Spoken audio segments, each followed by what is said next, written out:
Welcome dear students, welcome to this video.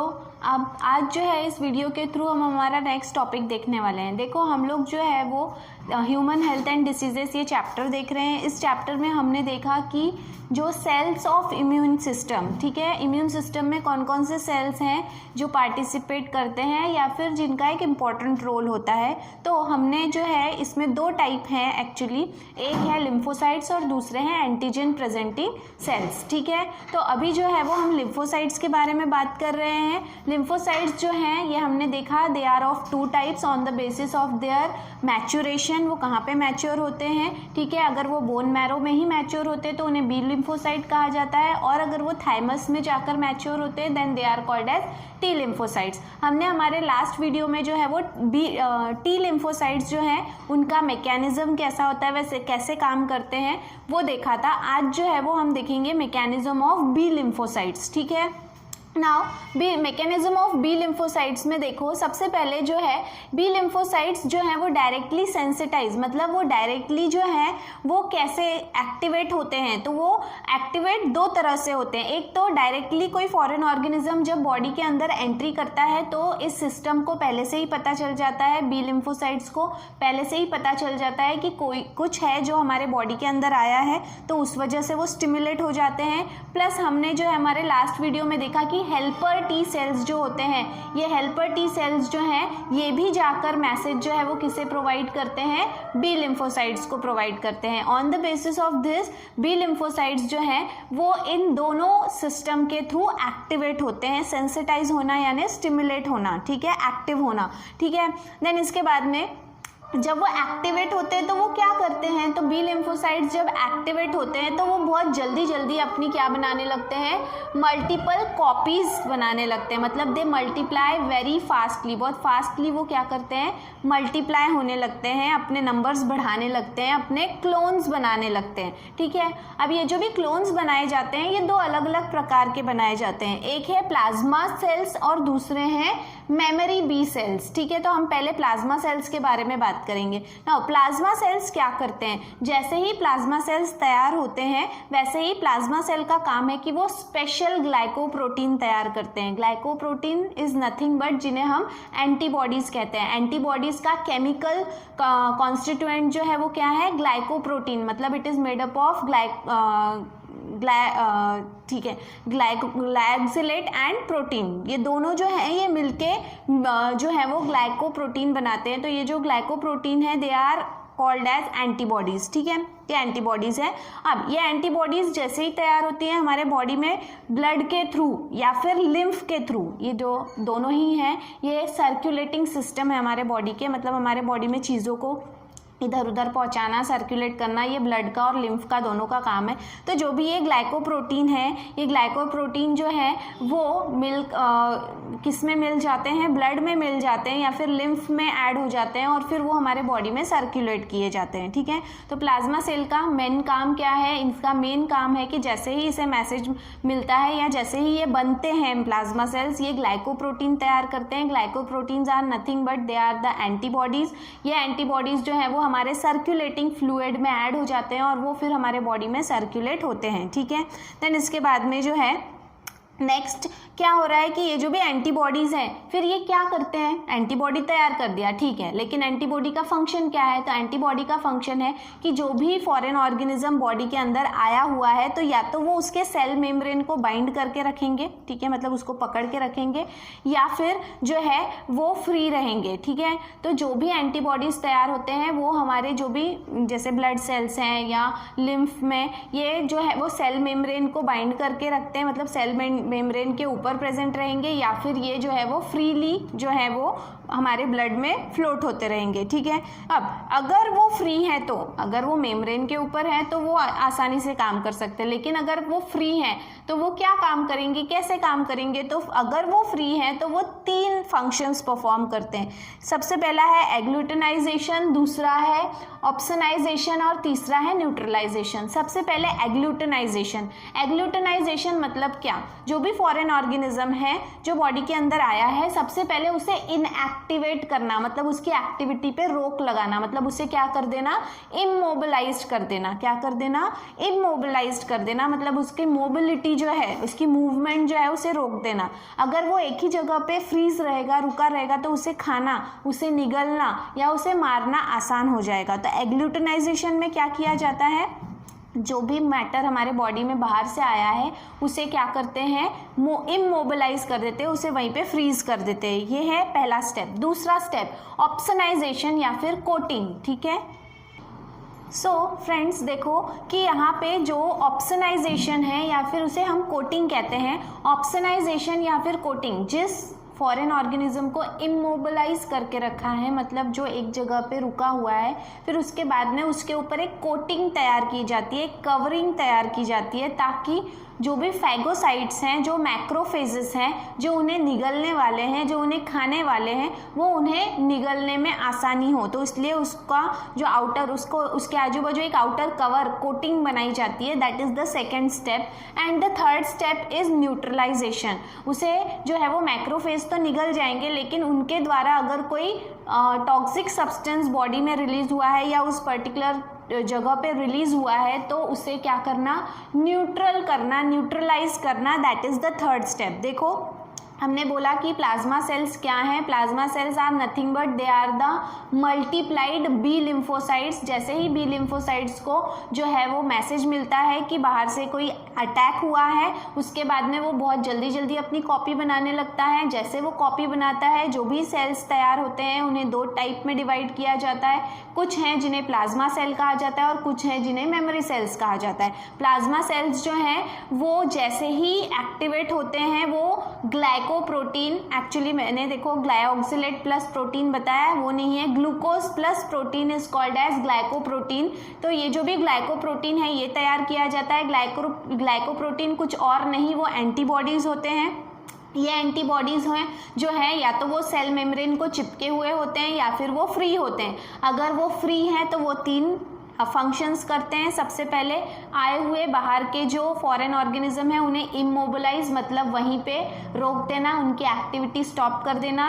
Number 2, उस stop किए हुए माइक्रो ऑर्गेनिज्म के ऊपर एक कवर तैयार करना। और नंबर 3, उसके द्वारा तैयार किया गया जो भी पॉइजनस टॉक्सिक सब्सटेंस है उसे न्यूट्रल करना। ठीक है, तो इस तरह से जो भी फ्री एंटीबॉडीज हैं ये तीन फंक्शन करते हैं। ठीक है, इसके बाद में नेक्स्ट जो है लिम्फोसाइट्स यहाँ पे खत्म होते हैं। लिम्फोसाइट के बाद में जो इम्यून सिस्टम के लिए दूसरे सेल्स रिस्पॉन्सिबल है वो है एंटीजन प्रेजेंटिंग सेल्स। ये एंटीजन प्रेजेंटिंग सेल्स जो है ये क्या करते हैं, तो वो एंगल्फ करते हैं। ठीक है, एंगल्फ करते हैं किसे, इन्वेडिंग पैथोजन, जो बाहर से आया हुआ पैथोजन है उसे खा जाते हैं। खा जाते हैं मतलब निगल जाते हैं। एंगल्फ करना यानी निगलना। ठीक है, तो निगल जाते हैं और उसके बाद में उनको प्रोसेस करते हैं, मतलब उनमें कुछ केमिकल बदलाव करते हैं, केमिकल चेंजेस करते हैं। ठीक है, जो भी ये केमिकल चेंजेस करने के बाद में जो एंटीजन बनता है, ठीक है, आफ्टर द प्रोसेसिंग, ये एंटीजन को वो अपने सेल, जो भी सेल्स हैं एंटीजन के सेल्स हैं, उनके सरफेस पे ये जो है वो उसे क्या करते हैं, रख लेते हैं। ठीक है, तो यहाँ पे देखो क्या कहा गया, then the processed antigens are present on their own surface. वो जो प्रोसेस्ड एंटीजन है फिर वो उन्हें क्या करते हैं, अपने सरफेस पे सजा कर रख लेते हैं। अब आप बोलोगे कि ये सजा कर क्यों रखते हैं या सरफेस पे क्यों रखते हैं? सरफेस पे इसलिए रखते हैं ताकि जो टी लिम्फोसाइट्स हैं, हेल्पर टी लिम्फोसाइट्स जो हैं, वो पहचान सके कि कौन दुश्मन है और किसे हमें मारना है, मतलब which type of foreign organism is this, उसकी पहचान हमेशा उसके पास में रहे, वो उसे रिकॉग्नाइज कर सके। इसीलिए वो जो है वो अपने सरफेस के ऊपर एक एंटीजन जो है प्रोसेस किया हुआ वो रखते हैं। देखो इसका एक एग्जांपल देती हूँ मैं आपको। पुराने ज़माने में जो है वो राजा महाराजा जो है वो शिकार किया करते थे, और जो भी वो शिकार करते थे उस जानवर का जो या तो उसकी चमड़ी होती थी या फिर उसके सींग, कुछ भी जो है वो उसके बॉडी पार्ट्स या फिर उसका पूरा बॉडी जो है उसमें से ऑर्गन्स निकाल के उसको स्टफ करके उसका एक बोल सकते हैं हम कि डमी जो है वो अपने घर में रखा करते थे। तो वो जो है वो उनकी क्या मानी जाती थी, शान मानी जाती थी कि हम इतना शिकार करते हैं, या तो वो प्रेजेंट कर रहे थे कि हम इतना सब कुछ करते। तो सेम यहाँ पे होता है कि जो भी एंटीजन प्रेजेंटिंग सेल्स होते हैं, इन्होंने जिन जिन माइक्रो ऑर्गेनिजम्स को मारा है या जिन जिन एंटीजन्स को मारा है, वो उनको फिर बाद में प्रोसेस करके उन्हें जो है वो क्या कहेंगे हम उसको, कम हार्मफुल या बिल्कुल हार्मलेस बना के उन्हें अपने सरफेस के ऊपर रखते हैं। ये इसलिए रखा जाता है ताकि हेल्पर टी सेल्स इन्हें दोबारा से पहचान सकें और इनसे लड़ सकें। ठीक है, देन यहाँ पे तो इस तरह से एंटीजन प्रेजेंटिंग सेल्स जो है वो वर्क करते हैं। इसके बाद में नेक्स्ट जो है वो है वैक्सीनेशन। ठीक है, अब इम्यून सिस्टम का जो भी सिस्टम है, इम्यून सिस्टम में क्या क्या काम करते, तो हमने देखा लिम्फोसाइट्स काम करते हैं, एंटीजन प्रेजेंटिंग सेल्स काम करते हैं। एक और तरीका है जो हमारे इम्यून सिस्टम को बूस्ट करने के लिए है, दैट इज वैक्सीनेशन। ठीक है, वैक्सीनेशन का हिंदी में अर्थ होता है मतलब उसे लसीकरण कहते हैं। ठीक है, तो ये जो भी लसीकरण है, जो लस होता है, जो वैक्सीन होता है, जब छोटे बच्चों से लेके तो बड़ों को भी दिया जाता है। तो ये अलग अलग प्रकार के वैक्सीन होते हैं। वैक्सीन क्यों दिए जाते हैं, वैक्सीन क्या है, तो vaccine is nothing but it is the inactivated pathogen और antigenic protection of particular pathogen.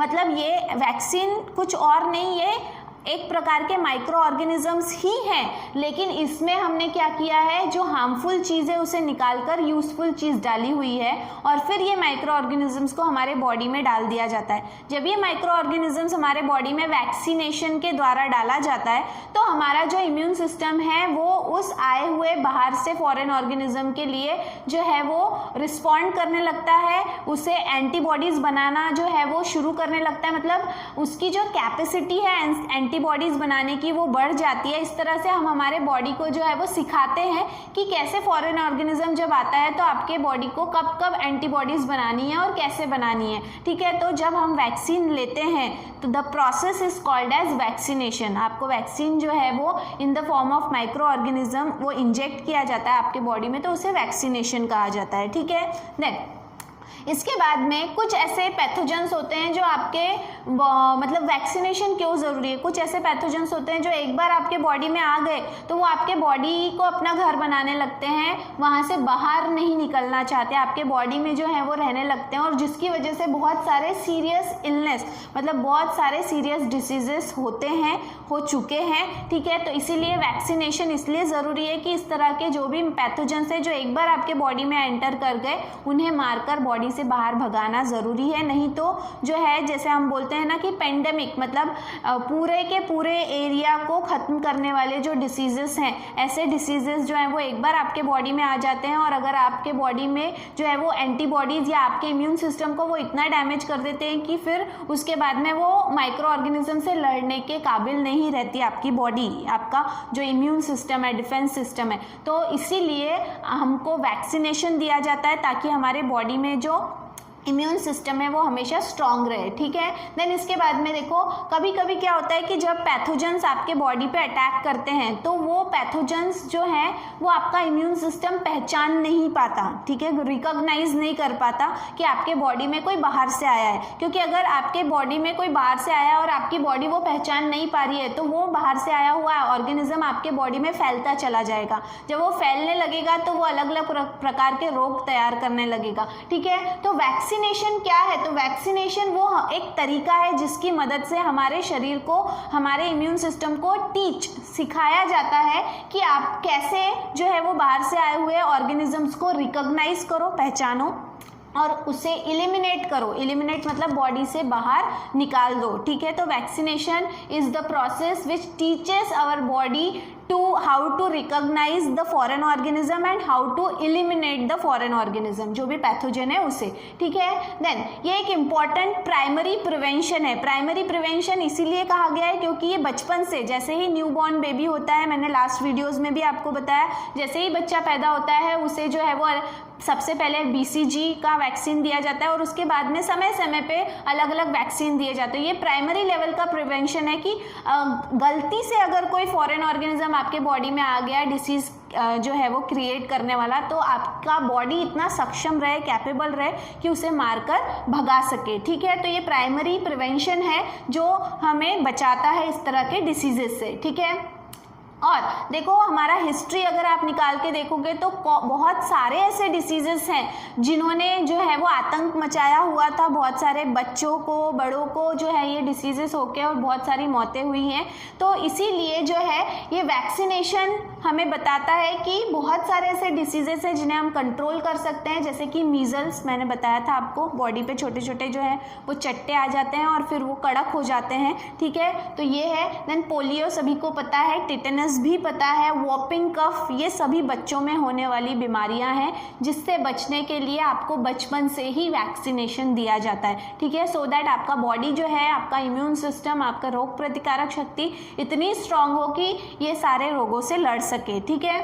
Then यहाँ पर हम बोल रहे हैं कि वैक्सीनेशन क्यों ज़रूरी है। वैक्सीनेशन ना सिर्फ एक इंडिविजुअल, एक पर्टिकुलर पर्सन के हेल्थ को जो है वो या उसके इम्यून सिस्टम को बूस्ट करती है, बल्कि it also helps to protect the society, मतलब जिस समाज में, जिस सोसाइटी में आप रह रहे हो उस सोसाइटी को भी बचाने के लिए वैक्सीनेशन एक बहुत ही इम्पॉर्टेंट प्रोसेस है, जिसके थ्रू हम हमारे बॉडी में कई प्रकार के अलग अलग रोगों से लड़ने के लिए जो माइक्रो ऑर्गेनिजम्स हमारे बॉडी में एंटर कर जाते हैं उसके लिए हमारा इम्यून सिस्टम हम बूस्ट करते हैं with the help of vaccination, ठीक है। इसके बाद में वैक्सीनेशन से जुड़े हुए थोड़े और पॉइंट्स हैं, लेकिन वो हम हमारे नेक्स्ट वीडियो में देखेंगे। तब तक के लिए थैंक यू।